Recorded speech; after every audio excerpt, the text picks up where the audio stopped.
નો વિરોધ ઠેર ઠેર થઈ રહ્યો છે ત્યારે સાણંદમાં રાજપૂત સમાજ દ્વારા પદ્માવતી ફિલ્મનો વિરોધ કરવામાં આવ્યો।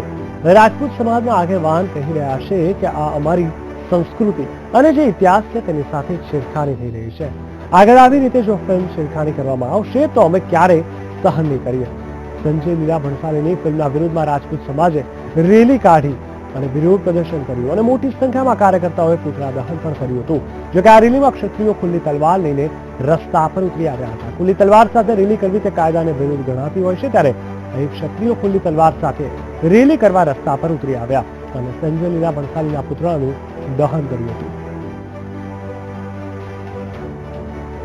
દરેક બેન દીકરીઓ દેશની અમારી બેન દીકરીઓ છે, દરેક સમાજની માં અમારી માં છે, પણ અમારી માં અમારા દેવી સ્વરૂપ પદ્મિની દેવીની ઇતિહાસ જેને જોહર કર્યો હતો, એના જે સાહસ એમનો જે હતો એમની સાથે એમના ઇતિહાસની સાથે જો છેડખાની કરવામાં આવે એ કદાપि બરદાસ્ત નહીં થાય। અમારી સાથે જોડાઈ ગયા છે મારા સંવાદદાતા મિહિર દુર્વેચિયા। મિહિર, જણાવશો સાણંદમાં જે રીતે રાજપૂત સમાજ દ્વારા વિરોધ કરવામાં આવ્યો છે, શું કહેવું છે રાજપૂત સમાજના આગેવાનોનું?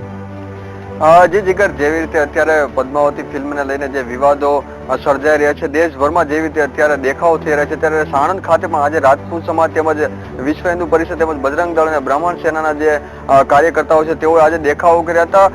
એક રેલી સ્વરૂપમાં મોટી સંખ્યામાં જે લોકો છે સાણંદના વિવિધ વિસ્તારોમાં ફર્યા હતા અને ત્યારબાદ જે મોટા ચોક આવેલો ત્યાં જે સંજય લીલા ભણસાલીનો જે છે પુતળાનું દહન કર્યું હતું અને ત્યારબાદ કલેક્ટર કચેરીને આવેદનપત્ર આપ્યું હતું। મુખ્ય મુદ્દો એ છે કે જે રાણી પદ્માવતી જે છે તેઓ પદ્માવતીના કેરેક્ટરની સાથે જે ફિલ્મને લઈને થોડાક કેરેક્ટરને લઈને થોડું મોડિફાઈડ કરવામાં આવ્યું છે, જેના કેરેક્ટરને ખરાબ વર્તવામાં આવ્યું છે, તેને લઈને રાજપૂત સમાજનો વિરોધ છે। આગામી દિવસોમાં ફિલ્મ રિલીઝ ના થાય અને ફિલ્મનું શૂટિંગ પણ ના થાય તેવા પ્રકારનો રોષ અત્યારે હાલ ગુજરાતમાં જોવા મળી રહ્યો છે। બિલકુલ, ખાસ કરીને હવે જયારે આ ફિલ્મ રિલીઝ થશે તો કોઈ પણ પ્રકારનો હાલ તો કોઈ ફેરફાર થવાની કોઈ શક્યતા નથી, તો આ જે મોડિફાય કરવામાં આવ્યું છે તેને રાજપૂત સમાજ અત્યારે સ્વીકાર્યું છે આ ફિલ્મ પૂરતો? જેવી રીતે જે મોડિફાય કરવામાં આવ્યું છે તેમાં કોઈ પણ પ્રકારનું સમાધાનની નીતિ રાખવામાં નથી આવી, કારણ કે જે રાણી પદ્માવતી હતા તેઓના જે એક સારા સમાજના એક સારા લક્ષણો ધરાવતા વ્યક્તિ હતા અને તેમને ખરાબ દર્શાવવામાં આવવાનો એક પ્રયત્ન કરવામાં આવે છે। ત્યારે જે આ જે પ્રકારનું જે પગલું જે સંજય લીલા ભણસાલી દ્વારા લેવામાં આવે છે તો કોઈ પણ પ્રકારે સાંખી નહીં લેવામાં આવે તેવું રાજપૂત સમાજના અગ્રણીએ જણાવ્યું હતું। બિલકુલ મિહિર, સમગ્ર માહિતી આપવા માટે ધન્યવાદ। તો કહી શકાય કે રાજપૂત સમાજ કોઈ પણ હિસાબે આ પ્રકારના જે મોડિફાય કરીને કેરેક્ટર દર્શાવવામાં આવશે તો તેને સાંખી નહીં લે।